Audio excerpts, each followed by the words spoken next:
Welcome to the OverAnalyzers. I'm Dan. He's Mike. What is the bike shed principle? All right. This is famous in software development, but for some reason it hasn't really leaked to the rest of the world yet. And it should, because it's super fundamental. So the bike shed principle.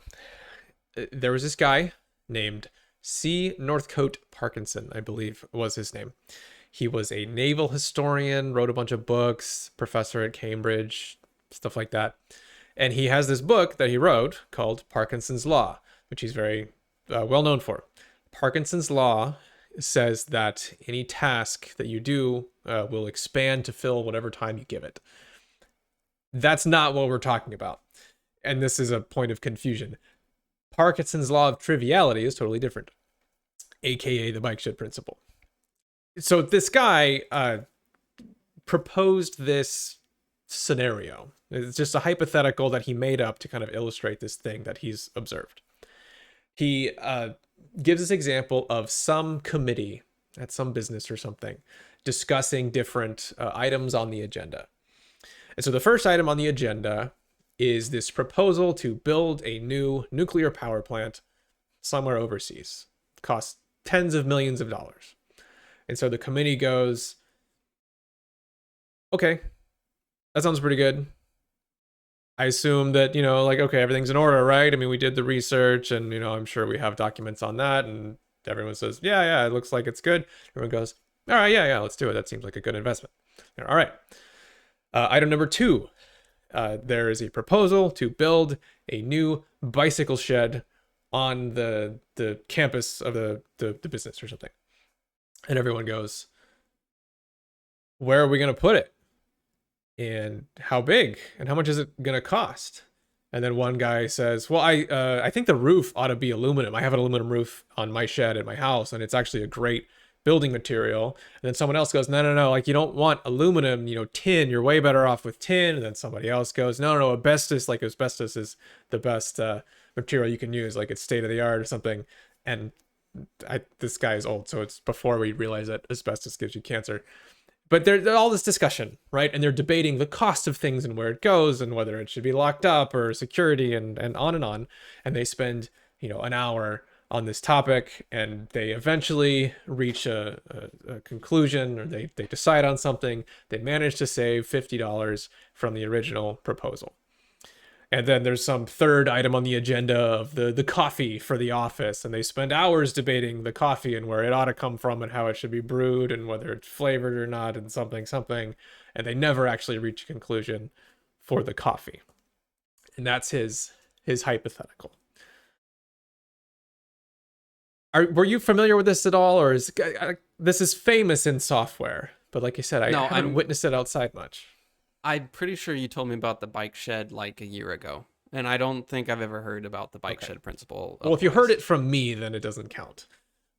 Okay, well, I don't think I've ever heard this from anyone else. Okay, it's not out in the world as much as it ought to be. So in software development, we call this the bike shed principle, and it's pointed out constantly. There's this thing, without getting too into the weeds of source control management and stuff like that, a lot of the time, there might be some big software project that you decide to work on. You go, there's this bug and I want to fix it. And so you dig into it and you create what's called a patch. It's just, some changes to the code that you send in that need to get reviewed by someone. Somebody who's like, maintaining a project or something. And very often, people will look at the patch and go, I think this should be a switch statement, not an if statement. Or I think like there needs to be an extra space at the end of this line, or why don't you switch this around, or this shouldn't be a function, it should be something else, right? They fixate and give you feedback on all these very simple issues. And depending on, who you're working with, some people are very good at this sort of thing, but often enough, you'll get this trivial feedback where the bigger picture is utterly missed of this is a bad idea to begin with. This is not the right way to architect this software. This is a dumb feature. One of my favorites that happens in software development all the time is where somebody, let's say it's an open source project where just the community kind of works on things and there's a few people that do this. Somebody will find a bug. Sometimes it's a really bad bug. Like the program just crashes when you start it in some situations.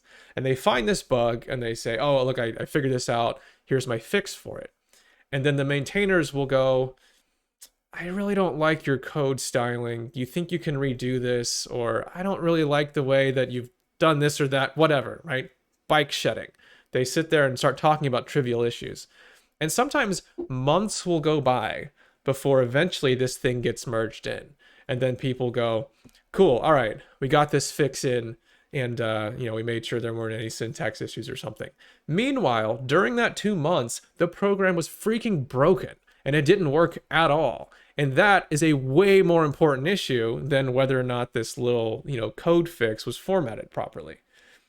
And the reason is that human beings tend to fixate on things that are simple and understandable, that they can formulate opinions about. They can say, I don't like the way this looks. I don't like the way that looks. And it's easy to have opinions on that. Whereas some of the really big picture stuff is completely missed. Like the nuclear power plant that is expensive enough to make or break the entire company, but nobody understands that, so they don't talk about it. Yeah, talking about the bigger picture, like literally, I'll be working on a big picture, and I'll have, mountains in the distance, a giant castle, a little building, whatever, and there's like, 10,000 things in this picture, and I'll turn it in, and they're like, yeah, it's great. Can you make the time of day like an hour later? Or like, can you change this guy's shirt color? Or like just stupid things like that, because it's like that's all they understand. Not, it depends on the person I'm turning it into.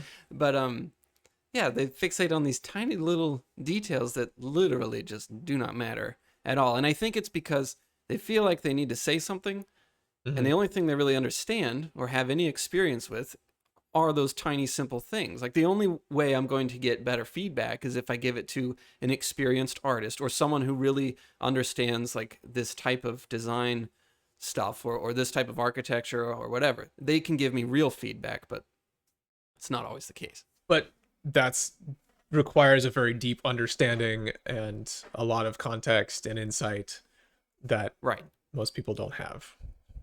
Yeah. And so in the case of like a meeting, when you have a large number of people, like if you did a Venn diagram, the part that everyone overlaps with are the really simple things. Yeah. And so those are the things that everyone has an opinion on. Whereas, when you get to the more complicated stuff, only maybe 2 people in the room have any real knowledge of that or experience with it. So then they have opinions, but yeah, I think this shows up in society a lot, like almost at an extreme, because if you think about it in a weird way, we're all this big meeting talking about stuff, just human beings in general. Do you remember a few years ago with the NFL? I don't know if people outside the US know about this or care at all, and you shouldn't, but there were NFL players who were kneeling during the national anthem at the start of a game as sort of a protest type of thing.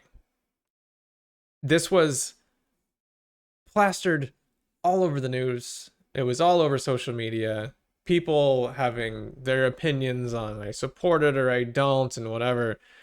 And just if you look back with a little bit of perspective at that period of time, that has to be the least important issue that you could even find. It's the stupidest. Like whether or not NFL players whether or not NFL players are kneeling at a football game has nothing to do with like geopolitics or the brewing pandemic and conditions overseas. There's just so much. Almost anything you just randomly picked would have been more important than that. But because that is something that is easy to understand, I was able to communicate it in 2 sentences. People get it, and they have feelings about it, and they want to share opinions about it. And so it, like you said, it fits right in the center of that Venn diagram of things that people can talk about. And so it just explodes and dominates news cycles and everything. And there's just stuff like that constantly happening. You can almost predict just watching the news, like what is going to become that. It has to I be simple and stupid enough that people can formulate opinions on. I really like your that you said we're all just like a giant meeting, because that's actually exactly how the internet goes. It's like just the stupid stuff is the stuff we're going to talk about. Yeah. You know? Yeah. That you could, there's like this little test. Something won't reach that status unless you can formulate an opinion on it knowing absolutely nothing about it. Like that's Yeah. kind of the bar that it has to hit. You don't have to watch football or know anything about NFL to go, wait a minute, they're kneeling in the national anthem. I understand that, and I'm going to share my feelings on it. Speaking of, I don't think either one of us really have all that much knowledge about the NFL. And here we are sharing our opinions None on at it. all. Right. And we're talking about it. That's Yeah. the amazing power of the bike shed principle. Okay, but that's not the only aspect, like knowing something about it. That's not the only thing that attributes to Right. the reason why those simpler things get talked about. What are some of the other reasons? Um, give us the rock metaphor. Okay. Just do that. All right. I'll just give him a rock metaphor. You're clearly setting yourself up for that, so just go ahead. All right. I'll just get to it. All right. So you're standing in front of a normal sized rock and a giant boulder. Okay. And a guy comes up to you, gives you a hammer, and says, I need you to smash both of these rocks at least in half. All right. So smash one in half, smash the other in half. Do a really, really good job. Okay. So it gives you the hammer and walks away. And you're like, oh my God, I got to do a really good job. I got to smash these rocks. So you look at the little rock, and you look at the big rock, and you look at the big boulder, and you think, I have no idea how to smash a giant boulder with a small hammer. And you look at the small rock and think, oh, I know exactly how to smash that rock. So you run over to that rock, and you whack it with your hammer, and it breaks in two.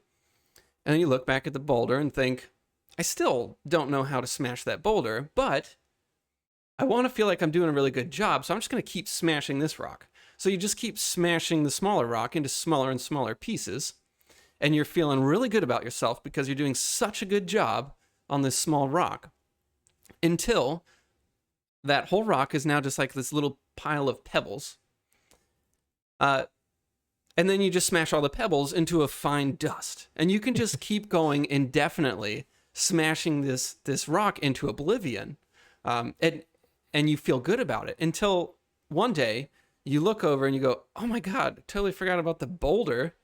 I still don't know how to do that. And I'm totally worn out from crushing this little rock. Yeah. I don't know what to do. And maybe you run at it really hard with a hammer or whatever. But the issue is that in order to split that boulder in half, you have to stop. The hammer is at your side while you think. All right? There's no work visibly being done, but you have to think about a method in order for you to break that boulder in half. And I don't know if you've ever seen those videos, but there's videos of guys like, and they take this little chisel and like chisel along a line on a boulder, and then eventually it just breaks in half. Like it can be this enormous boulder, and they eventually get it to just break in half with this I would little not hammer have and some thought that chisels. boulders work that way. That's interesting. It's really cool. It was, on Instagram or something. Just look it up. I'm sure everyone else has seen that, but yeah. So like one guy can break a whole boulder with this little thing, but I'm not trying to be inspirational. I'm just saying that you have to take a different approach. You have to stop and think. And it's not like the illusion of movement or the illusion of progress is not there. Like you're not doing anything except thinking. And oftentimes, almost always, especially as a group, we tend to go for the things that give us that feeling of progress instantly. And we all know how to smash a small rock with a hammer. So that's the boulder thing. Have you ever written a resume or a college essay or something like that, and then given it to somebody else to look over for you? Yeah. Invariably, what happens If you give somebody this piece of text to look at, they will come back and say, oh, you got a typo on this line and you spelled this word wrong. And I think this sentence could maybe be shuffled around a little bit, maybe use this word instead of that word. They'll give you synonyms for words, things like that. But their feedback almost never stretches beyond the scope of a sentence. And it's usually not even that big. It's usually words and like little sentence fragments and whatnot. And to me, that's the Pebble. If you have somebody's resume to look over and you see a Pebble in front of you, you can't resist but smash it. Right. You can't come back and not say you spelled this wrong, or this sentence wasn't that great. But rarely, it depends on who you're talking to, and sometimes you have to communicate what you want clearly, but it's rare that somebody comes back and says, I think you just did this wrong. Like, this isn't the right tone to have in a resume. I think it should be half as long. I think you shouldn't have any of this boilerplate stuff. Like, they rarely step back and say, I think you need to re-architect the whole thing. Or maybe even that is fixating on something simple. Maybe they would need to say, you know what? You might be in the wrong career field. I think you actually might be better fit for this. And I mean, not that you should do that when somebody just asks for feedback. Like, you kind of need to know what they're looking for, because if I just want somebody to check for typos and they tell me to, quit my job, I'm like not that happy. But point being, I really like your rock metaphor thing, because I think that we are so wired for that, where if you put those little pebbles in front of somebody, they want to smash them. I want to smash them. That's just how we're wired, and that can prevent you from getting at some of the bigger picture stuff. Right. And to me, I've started thinking about phone notifications as like a tiny pebble. Yeah. And that's a super instant thing that you can take care of, or emails that pop up that you need to reply to. It's like, oh, slightly bigger rock, but you know how to smash it, and so you'll keep going after those things instead of working on much bigger projects, much more important things to you, but not quite as easy to handle or not as efficient to you. You know what I think fits this perfectly that nobody seems to realize? Well, not nobody, but it's often overlooked. Time management is mostly a pebble. And we talked about this in the past when we were going into some of my problems with my own YouTube channel and whatnot. But I thought this way of, man, there's this giant project that I'm really care about that I can't make progress on. My YouTube channel that I was, trying to maintain and like upload more content for. And I kept thinking, I need to use Pomodoro. I need to fix this thing. I need to switch up my work schedule. I need to use a time tracker app. I need to use this or that. And those things are so appealing because it's such a simple, understandable explanation for a problem of, oh, well, time management, you're not getting it done. Try shuffling up your time differently. And that had nothing to do with the problem. The problem was an emotional problem, and that we went into this before, but there's all kinds of complicated personal issues going on. It's almost like smashing all those little pebbles continued to wear you down to the point where you can't smash a bigger rock. Like, you're worn out. I was so distracted by the pebbles on the ground, I never like took a step back and looked up and go, oh my God, there's this giant half-ton boulder that I need to figure out. The pebbles are there as like with the original hypothetical, right? People, or the committee spends all their time talking about the bike shed or, the coffee for the office. They're not discussing the nuclear power plant that costs millions of dollars that could make or break the entire business. Right. They're distracted. Like, they're little shiny things that we go after that don't allow us to, or give us an escape from focusing on the really important thing. And I mean, I witnessed this to the extreme degree in my own life in that scenario. And I think this applies to jobs, to relationships, to everything. Like, you'll just continue, like with a job that you're sort of miserable in. I don't know. You'll You'll get home and binge TV or something to where you don't have to think about it, or you just deal with these Yeah. like simple fixes and you never take a step back. I don't know, you just find ways of coping with it because you don't want to have to deal with the much bigger problem of, oh, maybe I should get a different job. Yeah. Or you just don't even see the bigger problem because you're constantly, Yeah. finding Yeah, these your little head is things to do. down. Yeah. Yeah. Yeah. So, okay, why do you think that those little things are so appealing to us? I mean, we know that important things are important, at least on some level. What is it about those little things that like draws you to them? Okay, well, I wrote down 4 reasons why I think we go after those small things.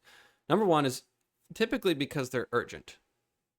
Like with the bike shed, it wasn't really urgent. Like I think both the bike shed Yeah. and the power plant were probably on the same timeline. But for a lot of other things, like a phone notification or an email or whatever, those things typically tend to be urgent because they're quick burns, like everyday quick burn Yeah. stuff. Okay, so go ahead. Sorry. You made an observation a while ago, I think, that a lot of those types of things, like phone notifications and whatnot, are red, Yeah. right? Yes. And in order to create a sense of alarm or urgency or something, which they're not, right? Like, I don't.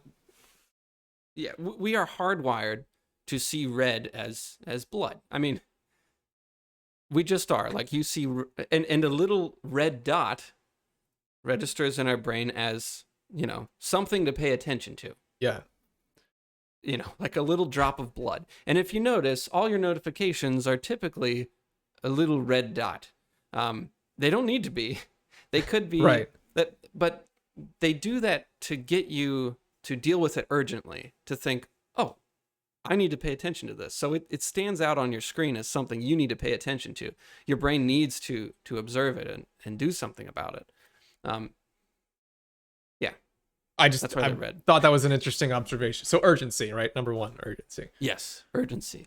Okay, yeah, so that's number 1. Number 2 is we like to do easy things because not because we're lazy, although some of us probably are lazy, but I think the main reason is that we like to do easy things because we like to feel like we're getting things done.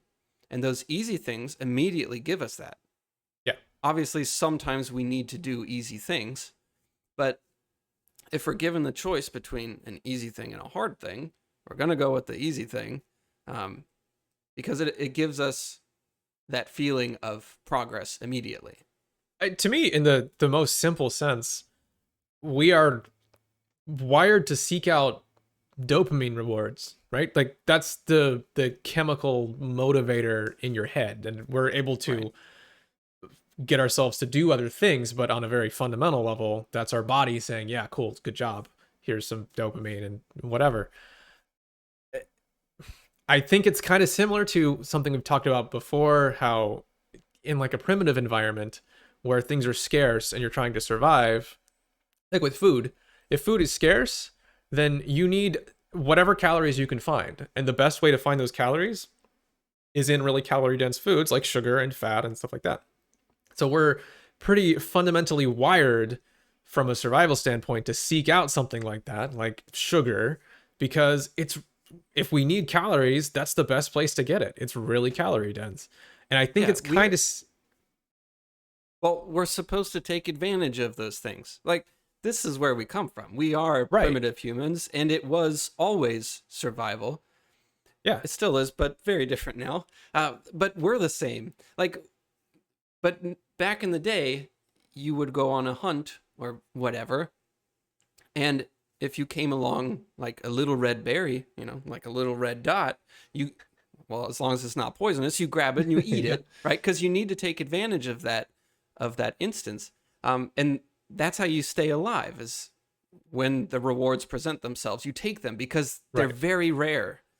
Nowadays, all we get is these little red berries. Like we're covered in them. They're everywhere. And you have to remind yourself to stay focused on the hunt, on the more important things. Right. So it's kind of backwards. But yeah, we are hardwired to look for those Right. things. It's like you want to take, your body wants to take the shortest path to calories, because that in a survival situation, that's very important.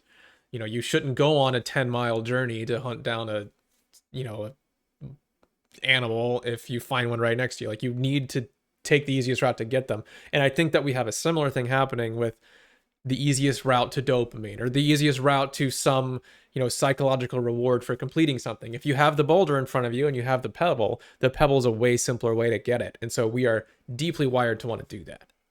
Right. And that's why healthy food doesn't taste as good as junk food. Yeah. It's not supposed to. Right. Anyway. Because it's, yeah. All right, go ahead. Number 3. Right. Okay. So that's 1 and 2. Number 3 is we do what we know.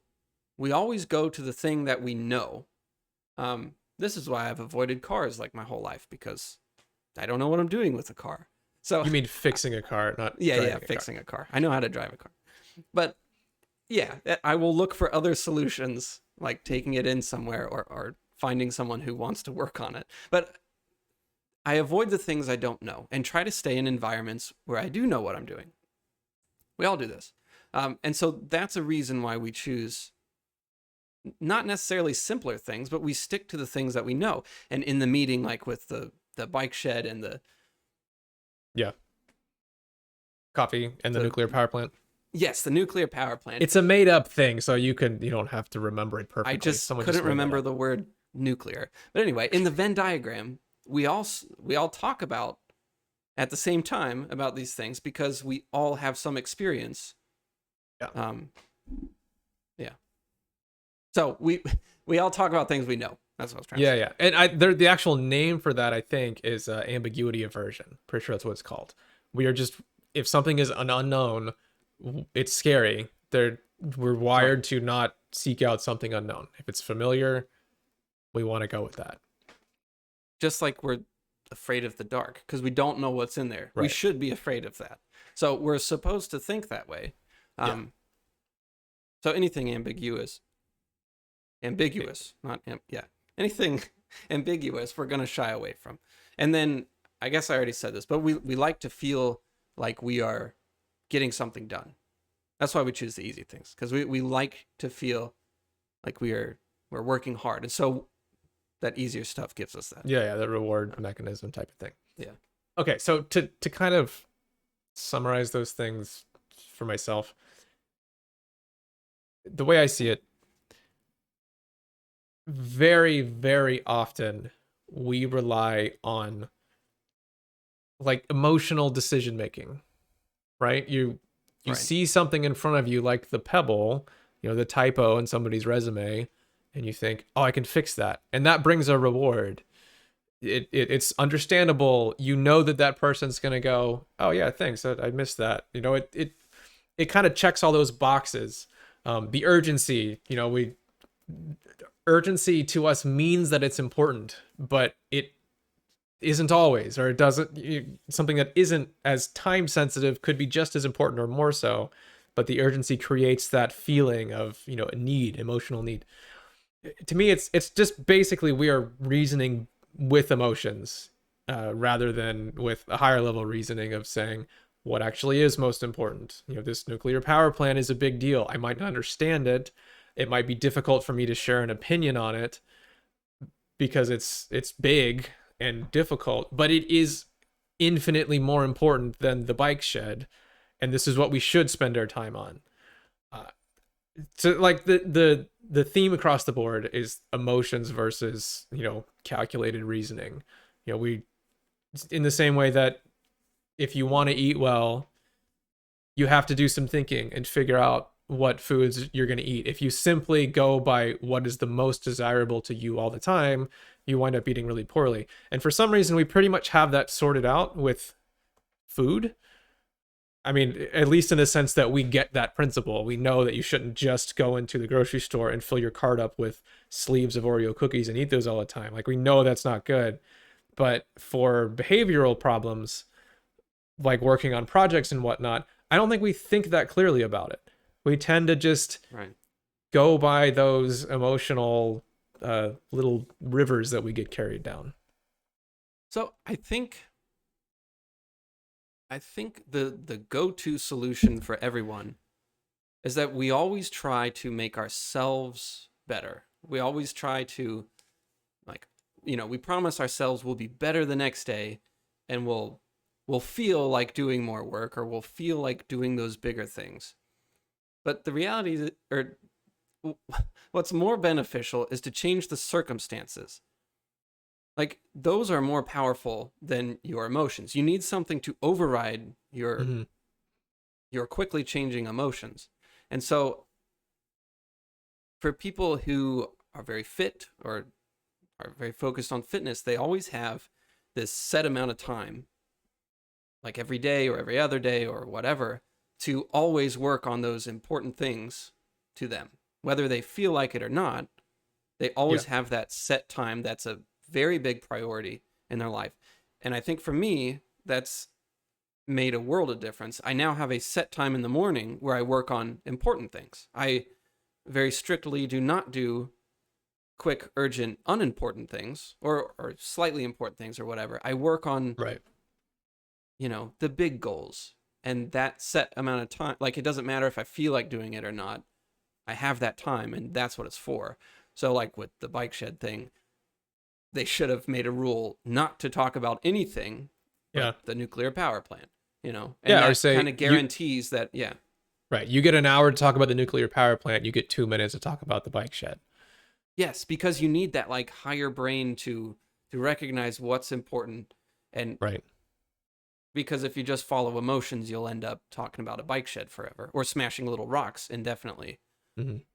Like with food, right? You could say, for lunch, I got to eat this many calories of these different things, and I want these different micronutrients in there. I'm going to have some spinach and whatnot. And then you could say, you know what, a couple times a week, if I'm out with friends, I can eat, some Right. junk food at a bar or something. Yeah. So don't trust your emotions I have one all the more, time. yeah. So one more little thought on this. We've discussed at length some of the issues that we have, like procrastination and some of the emotional problems that come up with being a functional, productive human, right? And I, said a minute ago that I think time management is often the bike shed solution to the nuclear power plant problem. I think that if you are working on something, the sometimes the biggest problem that's even bigger than the hard problems you have on your to-do list is just your own emotional state and your relationship with your job or this thing or and all of that. I mean, we exercise, the you can argue about programs and optimal nutrition and sleep and all that kind of stuff, but if you don't exercise versus do exercise, like, that's the biggest factor there, right? So I think in some ways, obviously you need to deal with the big boulder at some point, but sometimes your biggest problem is just getting yourself into something or getting yourself moving on it, and or establishing habits and that kind of thing. So I think that you can actually use the bike shed principle. uh you can kind of abuse it with yourself. And we mentioned this before, pretty often. I've actually tried to make more of a habit of this even since then, so I do this very frequently. But if I need to start on a project like at a future date, or even just the next day, like the next work day, I try to find the most trivial thing I can find and give it as the top priority item for myself the next day. Not because it's Right. most important, but because, well, in a weird way, it is most important, because the most important thing is getting myself to start on this project again. So if I can give myself this little pebble that I know how to smash, that can actually be perfect, because it gets me going and gets me back into it. And then I can kind of work myself up into, okay, I'm focused now, I'm feeling pretty good. Let's spend some time trying to deal with some of the harder issues. So in a Yeah. way, in a weird kind of upside down world, sometimes the trivial thing is the most important thing. Like, maybe for this hypothetical meeting, maybe the problem is that nobody wants to talk, or people have objections to something, but they're uncomfortable sharing them. Maybe the thing to do is say, hey, for the first 15 minutes of this meeting, we're going to talk about this bike shed. And you all are going to start talking and start feeling more comfortable sharing opinions. And then after that 15 minutes, now we're going to talk about this nuclear power plant for the next 2 hours because it's super important. And you actually can create a better environment by abusing the bike shed principle, by leading with that and getting people into the right state. And I think you can do that with yourself. So it's not, I don't think the answer is just it's good or bad. It's the way we think. And if you recognize it in yourself, you can kind of use it to manipulate yourself into doing things that you want yourself to do. Well, it's like the heuristics thing. You actually always want small pebbles. Like, yeah. If you're looking at the boulder, you want to split that project down into easily manageable things. That's why they always say, break things down into really small things. Like that is actually what you want. You want, right. Yeah. So you could be thinking, okay, I need to get a chisel, then I need to line this up, and then I need to do this or do that or whatever. And so you have this set list of things to do, and they're just tiny pebbles that you're smashing. Right. Yeah, in a sense, a lot of the solution to something like procrastination is using the bike shed principle on yourself. Like you said, trying to turn the boulder into pebbles, trying to make things feel trivial. So it's not exactly something to just avoid or make sure you don't fall into the trap. It's more like something to understand and abuse as much as you can. Yeah, like build the bike shed into the nuclear power plant. Yeah, the metaphor starts to get kind of clunky at some point, but yes, I agree. On a boulder, all of that. Yeah. Okay. Yes. And something space repetition. All right. Thanks for listening. We'll be back next week. Leave us any comments. We'd love to hear what your experience is with the bike shed principle. Hang out with us in Discord. You can email us at the OverAnalyzers podcast@gmail.com. We are looking for show suggestions, so send those our way. See you next week.